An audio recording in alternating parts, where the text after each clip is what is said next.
On Christmas Eve, 1945, a fire destroyed a home in the small town of Fayetteville, West Virginia. 5 children were believed to have died inside. But when the ashes cooled, investigators made a discovery that would haunt the family for decades. There were no bodies, not one, and over time, the story only became stranger. The Sodder family were well known in Fayetteville. George Sodder was an Italian immigrant who had built a successful trucking business. He and his wife, Jenny, were raising 10 children in their 2-story home. By all accounts, the family lived a comfortable and happy life. But George had strong opinions about politics. He was openly critical of Benito Mussolini, Italy's fascist leader. And according to the family, those opinions had already caused tension with some members of the local Italian community. At the time, those arguments seemed minor. Later, they would take on a darker meaning. Just after midnight on December 25th, Jenny Sodder woke to the smell of smoke. The house was on fire. George rushed to wake the family as flames spread rapidly through the home. 4 of the children managed to escape with their parents, but 5 of the Sodder children remained upstairs. Maurice, Martha, Louis, Jenny, and Betty. George tried desperately to reach them. He attempted to climb the outside wall, but the flames were already too intense. George had another plan. His coal trucks were parked nearby. He intended to drive one of them next to the house and climb onto the roof to reach the children. But something unexpected happened. Neither truck would start.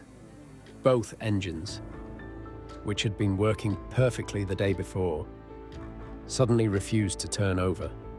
With the fire growing stronger by the minute, there was nothing more he could do. Several details from that night would later raise troubling questions. First, the phone line. The Sodders tried to call for help, but the phone was dead.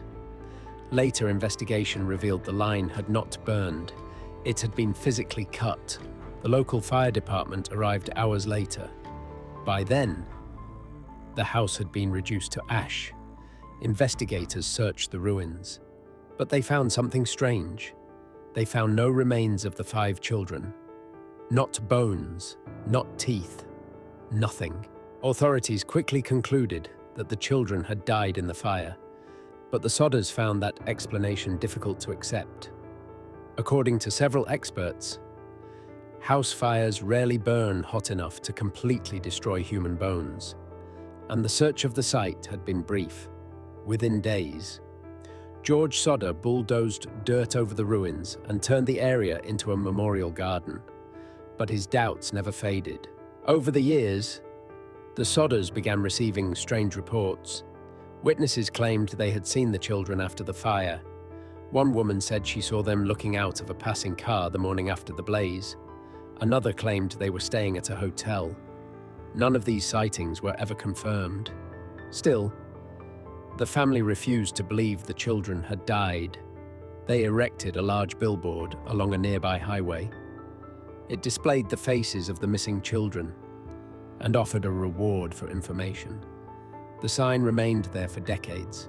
In 1967, the Sodders received a strange letter. Inside was a photograph of a young man. On the back was a cryptic message. Louis Sodder, I love brother Frankie.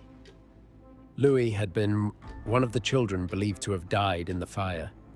The man in the photo appeared to resemble him as an adult. George Sodder hired a private investigator to follow the lead, but the investigator disappeared shortly after traveling to investigate. The trail went cold once again. Many theories have been proposed over the years.